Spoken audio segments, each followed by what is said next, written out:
नमस्कार मंडळी, मी आहे अनिता राजेंद्र चव्हाण आणि तुम्ही पाहतात भटकंती न संपणारा प्रवास। तर आज मी आले डोंबिवली पश्चिमेला। डोंबिवली पश्चिमेला साधारण स्टेशनपासून 1.5 किलोमीटर अंतरावर एक सुंदरसा बगीचा आहे। त्याचं नाव आहे मृत्युंजय आण ठाकूर आणि मान ठाकूर शौर्य स्थळ। आण ठाकूर आणि मान ठाकूर या दोन भावांच्या शौर्याचं प्रतीक या बगीच्यामध्ये उभारण्यात आलेलं आहे आणि याचा लोकार्पण सोहळा हा 14 एप्रिल 2021 रोजी झालेला आहे। या गार्डनची रचना ही सुंदर आणि खूप अप्रतिम छान प्रकारे करण्यात आलेली आहे। इथे संध्याकाळची मुले खेळायला येतात, इथे लोक चालायला येतात, मॉर्निंग वॉकला येतात, इव्हिनिंग वॉकला येतात आणि फोटोशूटसाठी तर हा बगीचा खूपच सुंदर आणि छान आहे। या बगीच्याचा कानाकोपरा तुम्ही बघाल तर अतिशय सुंदर आहे, खूप छान आहे। इथे फुलंही खूप छान छान वेगवेगळ्या प्रकारची आहेत आणि माझ्या बाजूला तुम्ही बघाल तर इथे खूप झाडं झुडपं वगैरे यांनी व्यापलेला हा पूर्ण परिसर आहे। मी डोंबिवलीमध्ये एका कामानिमित्त आले होते आणि इथे आल्यावर मला समजलं की इथे छान सुंदर असा बगीचा आहे, तर तो पाहण्याचा मोह मला आवरला नाही, म्हणून मी इथे आले पाहायला। ते इथे दोन बाबांचं शौर्याचं प्रतीक बांधलेलं आहे। हे प्रतीक पाहताना आपल्या महाराजांच्या गडकिल्ल्यांची आठवण नक्कीच येते। माझ्या मागे जी तुम्ही पाहत आहात ते आण ठाकूर आणि मान ठाकूर या दोन भावांचं शौर्याचं प्रतीक आहे। त्याचा छानसा व्हिडिओ आता मी तुम्हाला दाखवते आणि त्याच्यानंतर आपण या बगीच्याचा पूर्ण फेरफटकाही मारूया। ज्याच्या ताब्यात समुद्र त्याच्या ताब्यात सत्ता, हे तत्व जसं आपल्या छत्रपती शिवाजी महाराजांनी पुरेपूर ओळखलं होतं, तसंच हे थोरल्या बाजीराव पेशव्यांनीही ओळखलं होतं। म्हणूनच वसई किल्ला मोहीम हाती घेत त्यांनी मोठ्या विश्वासानं ती मोहीम चिमाजी आप्पांकडे सोपवली होती। ती त्याच उद्देशानं चिमाजी आप्पा वसईकडे निघाले। वसईत घनघोर संग्राम सुरू झाला, परंतु वसईचा किल्ला अभेद्य आहे, तो जिंकणं कठीण आहे हे जेव्हा त्यांच्या लक्षात आलं, तेव्हा किल्ला सर करायचा तर सुरुंग पेरल्याशिवाय गत्यंतर नाही हे त्यांना काही डोंबिवलीकरांनी लक्षात आणून दिलं। आणि नुसतं तेवढ्यावरच न थांबता या कामातले दोन निष्णात तरुण आण ठाकूर आणि मान ठाकूर यांची नावंही त्यांनी चिमाजी आप्पांना सुचवली। चिमाजी आप्पांनी या दोन तरुणांशी सल्लामसलत केली, सैन्याला सिद्ध केलं आणि 2 मे 1739च्या मध्यरात्री सुरुंग लावायचा बेत पक्का झाला।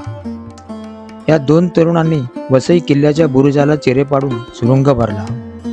3 मेच्या पहाटे सुरुंग उडवायचं पक्क झालं।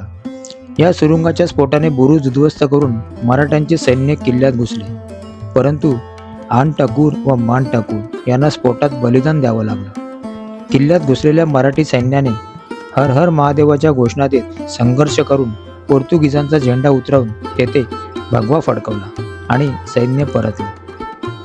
चिमाजी आप्पांनी आपल्या सरदारांना डोंबिवलीला या ठाकूर बंधूंच्या घरी सांत्वनासाठी पाठवलं आणि वसईचा विजय आण ठाकूर आणि मान ठाकूर या दोन भावांच्या हुतात्म्याने पूर्ण झाल्याबद्दलची कृतज्ञताही त्यांनी व्यक्त केली।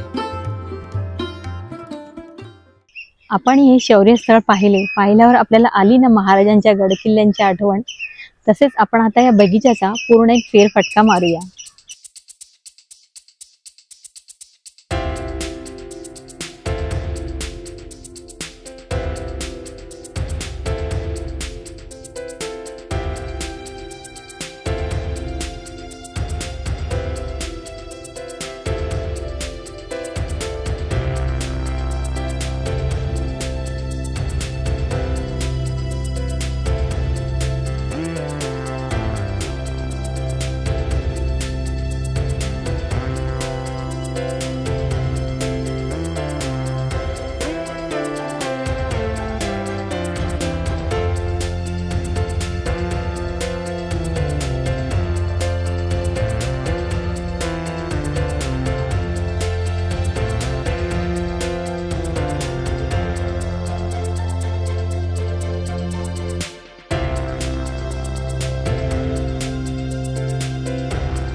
तर आवडले ना तुम्हाला हे शौर्य स्थळ आणि हे गार्डन?